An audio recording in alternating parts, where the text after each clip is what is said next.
Hi, everyone. Welcome to this week's Tuesdays with Terica.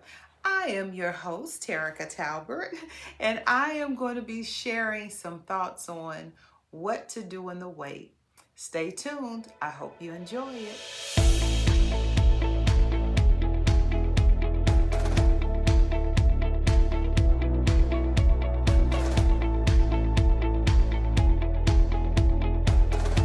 Hello, everyone, and welcome to this week's Tuesdays with Terica. Yay!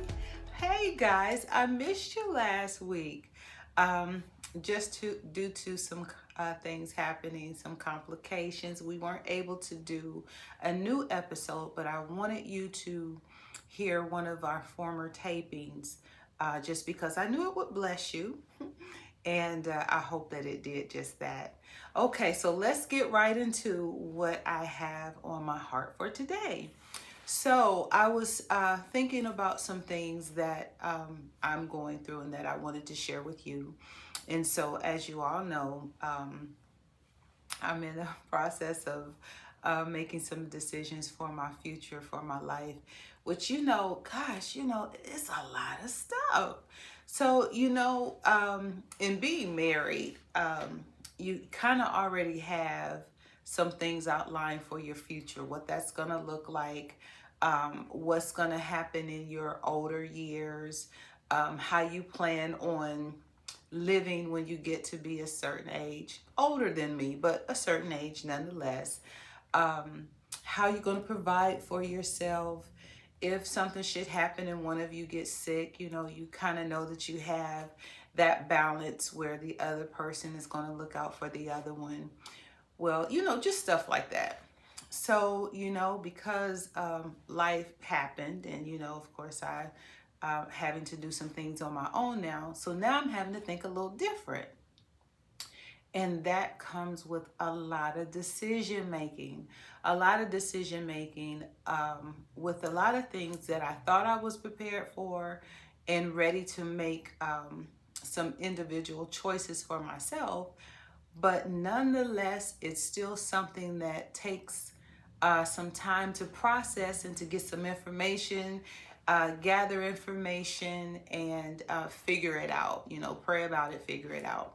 And so that's where I am because I'm a woman of a certain age, but as I continue to grow and mature, and I'm already not wanting to work every day, but so we gotta look and see what we gotta look and see what retirement looks like and all of that.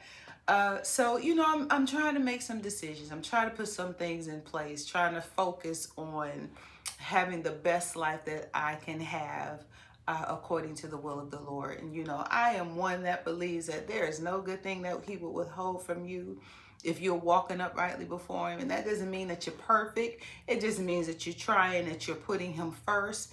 And so I am challenging the Lord with some of the words that He has spoken to us through His Word. And so I am trying to make some decisions.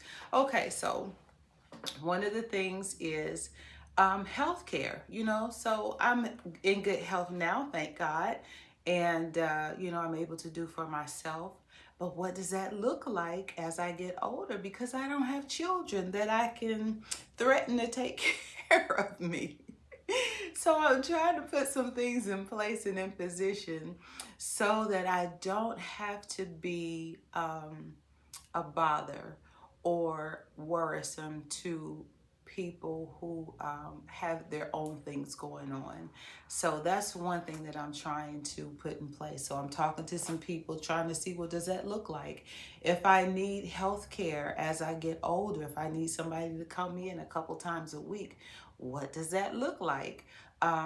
Who would pay them? Like, I gotta prepare to make sure that not only am I living my best life, but that I also have money put aside for in the event that somebody else has to come and take care of me. So that's been a challenge because I believe that I'm going to be this way until Jesus comes. But the reality is, what if I'm not? And since I don't have a companion, um, then that means that I have to do some things and be smart with the time that God has given me to put some things in place. Because again, I don't want I have wonderful family, I have wonderful friends, and I have some adopted nieces and nephews. But you know, they got their own lives, and I'm hoping that as time goes on, they will have their own families. So I don't want to, again, to be a burden to anybody. So that's one thing that I'm trying to put in place. The other thing is financially. What if I don't want to work till I'm 100? Who does? Now, with what I do, and because I love my people, I love the people that God brings to me. And I would hope and pray that I would have the ability to continue to work until I don't want to anymore. But what does that look like financially when I don't want to work? In the days that I don't want to get up, in the days that I don't feel like it, the days that I prefer to be at the beach versus sitting with a client, having a conversation. So I am working with some people, and I'm going to share their information, not today, but as time goes on, I'm going to share some information about some resources that I was able to find through a trusted friend that was able to share some names and numbers so that I could kind of put some things in place. But again, you know, I'm trying to figure out money wise, what do I need to put back? You know, because, you know, as being a woman of a certain age, um, I'm having to start over. And so, thank God, He has blessed me to be in a position where um, it's not a hardship for some things, but I don't know what tomorrow is going to bring. I don't know what the future holds. And though I trust God, so let's get it straight. It's not that I am doubting God. It's not that I am worrying or in fear. But I still think that as God gives us wisdom and knowledge, we have to use it for our betterment, because in all things it's for Him to get the glory. So I'm trying to financially do some things strategically to grow what I have, to increase what I have, so that in the event that I can't or I decide, which is probably going to be that I decide that I don't want to work every day, I don't have to. And so I will have finances to be able to live the way that God has afforded me to live. Because, you know, He's not an Indian giver, so He's not going to allow you to do some things and then He's going to take it back and say, okay, yeah, you got to go back to this way. No, we're not going to do that, because I am a tithe payer. I am a faithful giver. And He said that He would bless the work of my hands. So we got that covered. But again, we don't know what things may come up along the way. And so we want to make sure financially we're in place and that we have people in place medically, to be able to take care of us if we need to. And so, you know, I'm also wanting to do some things personally for myself, and I won't be specific on that, but that comes with some challenges. We're in a market now, real estate market, where a lot of people are fearful of what's going on. The interest rates are a little higher than what most of us have ever seen before. But nevertheless, I'm not fearing the market, because not only do I want something personal, but I also want something that can be residual income. I'm just waiting for God to show me the direction that I need to go for that. And so we're preparing for a lot of different things. We are preparing to be able to do some things a little different, to shift a little bit. And so, what do you do when you're ready to move? You are ready to go out into the deep. You're ready to walk on the water, and God says it's not time. Man, I'm like, some days I'm like, Lord, but no, I've waited. No, Lord, I'm ready. Lord, no, Lord, I got this already in place, and I done this and that and the other. What else are we waiting for? What if sometimes He's just waiting on us? What if sometimes He's just waiting on us to be in a different place spiritually or emotionally. And we think and feel that we have everything covered and under control because we've done our due diligence, we've done our work, we've put things in place, we've got people in position, and yet he's still saying, wait. What are you doing to wait? When you really don't want to wait, but you know you have to because you can't go ahead of God, because you're smart enough and wise enough to know from experience that you've done it before and it's not a good look. It's not a good outcome. And so you have to wait. So what are you doing to wait? How do you maintain a positive attitude when God says wait and you are ready to step out in the deep? You know what you do? You focus on the other things that are going on around you. You focus on the people that are that have different things going on within their lives. You focus on spending more time to get more clarity, to get more understanding. That's not always easy because I've already said, you know, when you're ready and you feel like you've done the work and you're already in place in a position and you still feel like he's saying it's not time yet. You know, I've been there and I am there now on a couple of things, but I only can focus on my family that needs me. I focus on my clients that need me.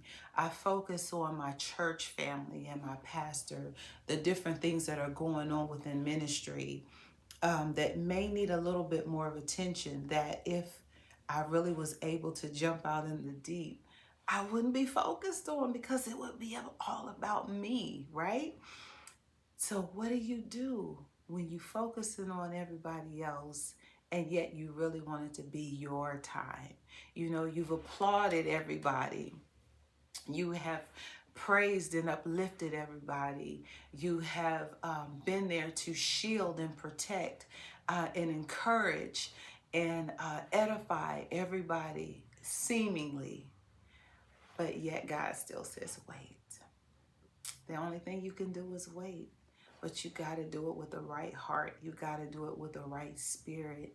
You got to keep on loving him and trusting him because he already knows the plan that he has for us.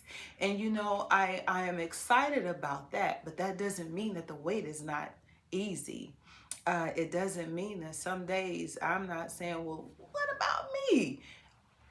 You might be saying it too, I don't know. But you know, sometimes I can get a little spoiled. Okay, not a lot of people know that, but sometimes I can get a little spoiled and I want it to be about me.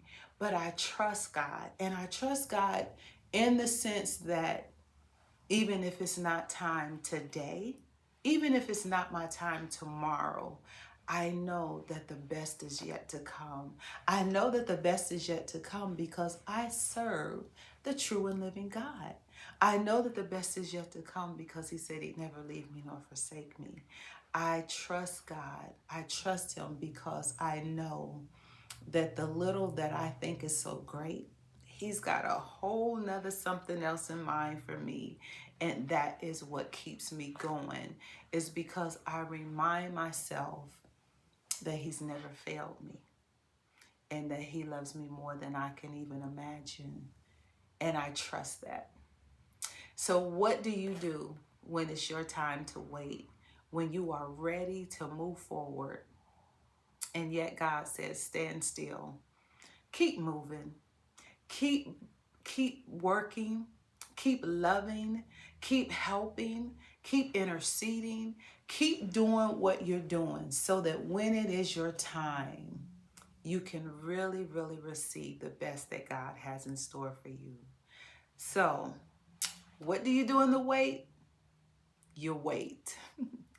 Because God knows better than we do. And even though we think we do, even though we try, even though we put things in place and in position, can't nobody do you like Jesus, you know? That's an old song for y'all youngins who don't know that. It's a song and it's a true song. Hey, you know what, guys? I know that this is not long today. I really just wanted to share my heart with you just because I don't know if you all are where I am. in the wait. It's not easy, like I said, but I know that it's worth it. And when the time comes for me to share some things, I'm going to share it. And don't think I'm crazy, because I'm going to probably act a little crazy because I'm going to be so excited and overwhelmed and all that stuff. Don't think that I'm crazy. Just rejoice with me, because I rejoice with you and I want you to rejoice with me. Okay, guys, I want you to talk back to me. Give me some feedback.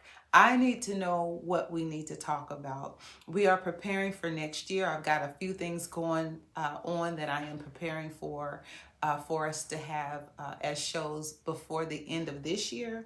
But I want to put some things in place for us to do next year.